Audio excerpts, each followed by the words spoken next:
So ayan guys, for today's video, syempre dinalaw natin si Awit Game. Ayan. May sakit ka, Ed? May sakit ka? Hindi. Sakit na ano? Ano ba yan? Ano? Hindi, yung sakit sa sugal, ano ba yun? Ano? Ano nangyari sa init? Tokempus ba yun? Ano tita ata? Addiction. Addiction in gambling. Dumadaan si Awit sa addiction in gambling. Yan, kasi Alam mo, lahat tayo at titina yan. May mga pagkakamali tayo sa buhay. Oo naman. Pag hindi tayo nagkamali, hindi tayo matututo. Tama. Nagkamali na ako. Ayun. Pero aral na sa'yo yan, di ba? Aral na sa akin to. Kasi worth of 69 million. Kasi yung pera sa'yo dati, wala lang. Pagka may pera ka, punta dito, magpapasayaw ka dito, magpaparap ka dito. Walang problema doon. Ang problema kay Awit, napaukada siya. Mayaman na to eh. Kaya nga. Dating naka-split type, Ngayon, naka-window type.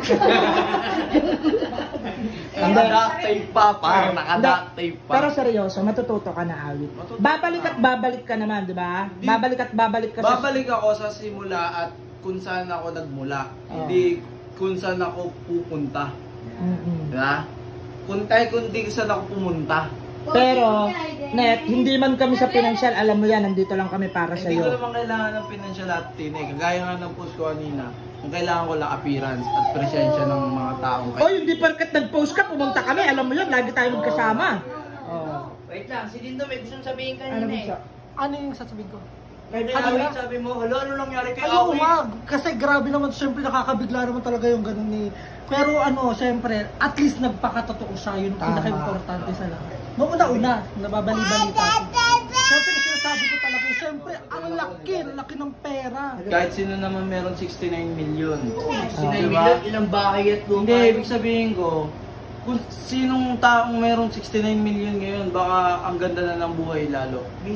Kasi ako, nung nag-stick lang ako sa isa eh, nung meron akong ganung pera, pinagkirapan ko ng ilang taon, nawala ng parang bulalang sa loob ng 4 months. Pero ang pinaka-swerte mo sa buhay, si Ana.